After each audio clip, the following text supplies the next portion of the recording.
ఇప్పుడు మళ్ళీ ఇండస్ట్రీకి వస్తాను సినిమా చేస్తానంటున్నారు. అప్పటి రోజుల్లోనే ఇమడలేని మీరు ప్రజెంట్ జనరేషన్లో ఎలా ఇమడగలరు అంటున్నా. అంటే వాట్ యు మీన్ ఇమడలేకపోయినా ఎలాగా అంటారు? చెప్పారు కదా, నేను ఎవరిని ఏం అడగలేను, ఏం చేయలేను, నేను సినిమా అనేది నేను చేయాలి, నా ఓన్ చేసుకోవాలన్నారు. ఓకే, ఓన్ చేసుకుంటారు, కానీ ఇప్పుడున్న సిట్యుయేషన్లో రాజీ పడకుండా సినిమా తీయటం అనేది నాట్ పాసిబుల్, అటు డైరెక్టర్స్కి కానీ ప్రొడ్యూసర్స్కి కానీ.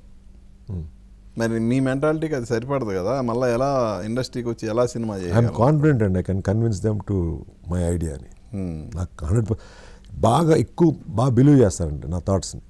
అండ్ ఐ ఆల్సో టేక్ అవతల వ్యక్తితో మాట్లాడేటప్పుడు ప్రాపర్ లాజిక్తో ఆన్సర్ చెప్పారనుకోండి, ఐ ఇమీడియట్లీ అడాప్ట్. నేను అడమెంట్గా ఉండను. అడమెంట్గా ఎంతవరకు ఉంటాను? When other person is not able to logically give an answer. Snub చేసామనుకోండి, ఏంటంటే సుబ్బారావు నీ క్వశ్చన్ అడిగా, ఇది ఇంతేనండి అన్నారు అనుకోండి, అక్కడ ప్రాబ్లం స్టార్ట్ అవుద్ది. ఇది ఎందుకు ఇంతే అని చెప్తే అర్థమయ్యేలాగా నాకు సింక్ అయింది అనుకోండి, వెంటనే very next second my reaction will be perfect ఉందని విల్ గో లైక్ దట్. అక్కడ వరకు ఓపెన్గా ఉంటాను. రిజిడ్గా ఎక్కడ ఉంటానంటే when it is not syncing. మీకు ఏం కావాలో మీరు చెప్పారనుకోండి, అదొక పద్ధతి. కొద్దిగా ఇలా బాగుంటుంది అర్థం ఏంటి? ఏం బాగుంటుంది చెప్పాలి కదా, చెప్పినప్పుడు అడాప్ట్ అవుతాను. సో నేను I'm not like that. So ఇప్పుడు నేను ఇమడలేనని కాదు, if other person is strong, makes a very strong point and gives a very strong answer, logical answer that why this thing should be made like this అని చెప్తే డెఫినెట్గా I will adopt అండి. అందుగురించి నాకు కాన్ఫిడెన్స్ ఉంది.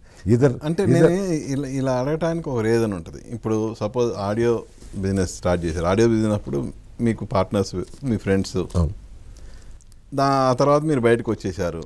అంటే ఒక విధంగా చెప్పాలంటే ఆ ఫ్రెండ్స్ కూడా మధ్యలో, అంటే ఒక విధంగా నమ్మి వచ్చిన ఫ్రెండ్సే కదా వాళ్ళు. అవును. సో అది అక్కడ ఆగిపోయింది. తర్వాత .com స్టార్ట్ చేశారు, దాంట్లో కూడా పార్ట్నర్స్, అది వదిలేశారు. అంటే నేనేది ఇలా డిఫరెంట్ స్టేజ్లో డిఫరెంట్ ఫ్రెండ్స్ కానీ పార్ట్నర్స్ కానీ మీతో మింగిల్ అయ్యి ఇన్వాల్వ్ అయ్యి వస్తూ వచ్చారు. కానీ మీరు ఆల్ ఆఫ్ సడన్ మీ కొత్తదనం కోరుకుంటూ ఇంకో దానికి వెళ్ళిపోతున్నారు. సార్ సక్సెస్ అనేది కంటిన్యూస్గా ఇప్పుడు ఫర్ ఎగ్జాంపుల్ ఒకటి అనుకుని స్టార్ట్ చేస్తామండి, అది ఫర్ వాట్ ఎవర్ రీజన్ ఎక్కడో చోట ఒక ఫెయిలియర్, సక్సెస్ అవ్వలేదు అనుకోండి, ఎలాగా బిజినెస్ కంటిన్యూ అవ్వదు కదా. సక్సెస్ అయినా కూడా కంటిన్యూ అవ్వట్లేదు కదా.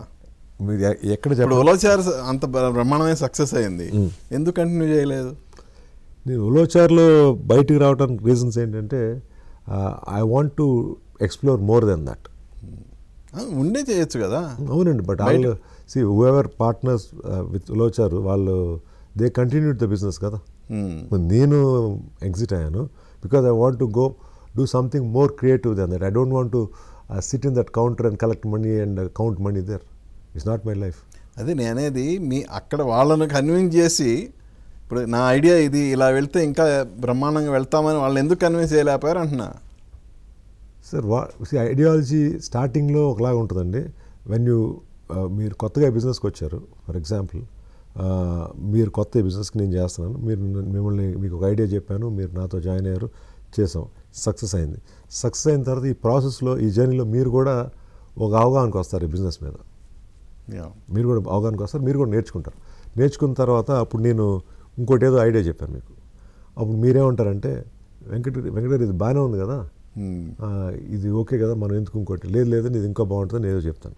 ఇది I don't want avoid you, I want take you with me. అప్పుడు మీరు అనొచ్చు కదా, ఇది కంఫర్టబుల్గా ఉంది నాకు, నేను ఇదే చేస్తాను, విల్ డూ సంథింగ్ ఎల్స్ అండి, you go head and carry on అన్నారు అనుకోండి, ఐ విల్ క్యారీ ఆన్. అలా జరిగిన సిచ్యువేషన్స్ చెప్తే నేను విల్ఫుల్గా దేంట్లోంచి ఎగ్జిట్ అవ్వలేదు. And my strength is creativity and building the systems అండి. దాన్ని అడ్మినిస్ట్రేటివ్ టాలెంట్ అనేది ఒక టాలెంట్. అది I highly appreciate good administrators అండి. అది కూడా ఉత్తి క్రియేటర్ వల్ల, ఐడియాస్ వల్ల సక్సెస్ అవుతుంది. వెనకాల lot of departments sir, accounts కానీ, అడ్మినిస్ట్రేషన్ కానీ, పీపుల్ మేనేజ్మెంట్ కానీ, ఇవన్నీ కూడా చాలా స్కిల్స్ అవి నాకు ఎక్కువ ఉన్నాయని నేను అనుకుంటలేదు. వాటి మీద అవగాహన ఉంది, డైరెక్షన్ చెప్పగలను, ఏం చేయాలో చెప్పగలను, ఎలా చేయాలో చెప్పగలను, ఎలా చేస్తే బాగుంటుందో చెప్పగలను, చేసి చూపించగలను. కానీ కంటిన్యూస్గా చేయలేను, because I feel it very boring అండి. నాకు ఆ మెకానికల్ ప్రాసెస్ ఉంది చూసారా, for example accounting, for example any kind of administrative regular works, అవి కూడా చాలా కష్టం, ఈజీ కాదు. అది ఈజీ అని అయితే నేను అంటలేదు. ఇట్స్ ఎ టాలెంట్ కూడా అంటాను. మైండ్ సెట్, పీపుల్ మేనేజ్మెంట్ అది గొప్ప విషయం. అవన్నీ నేను చేయలేను. So I look for collaborations. Basically ఈ ఏరియా నేను చూస్తాను, నేను చేస్తాను, ఇది మీరు చేయండి, కలిస్తే మనం వర్కౌట్ అవుతాం. అలాగే సింక్ అవటానికి నాతో పాటు ఈక్వల్గా ఆలోచించే వాళ్ళు నాకు దొరకలేదు అనుకోవచ్చు కదా. I never found somebody like me. అర్థమైందండి?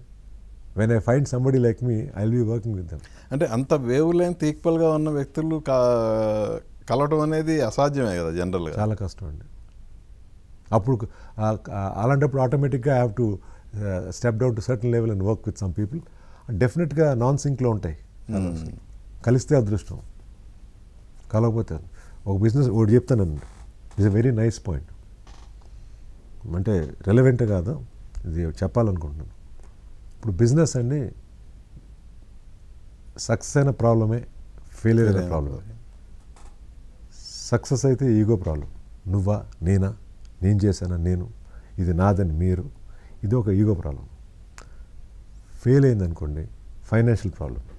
నువ్వు ఇస్తావా, నేను ఇస్తానా. సో అల్టిమేట్గా నథింగ్ ఈజ్ ఈజీ.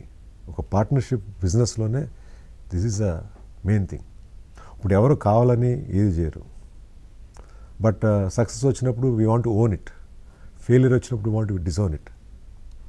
సో అప్పుడు ప్రాబ్లమే కదా. ఇన్వెస్ట్ చేసాం, డబ్బులు పోయినాయి, లేకపోతే సక్సెస్ వచ్చింది, ఇది నాది, ఇది మీది. సో చేస్తే సొంతంగా చేసుకోవాలి. ఈ పార్ట్నర్షిప్స్లో ఈ సర్వసాధారణం కావాలా వద్దనేది మీ లైఫ్కి మీరు డిసైడ్ చేసుకోవాలి. ఎవరైనా, నేనైనా, ఎవరైనా కానీ.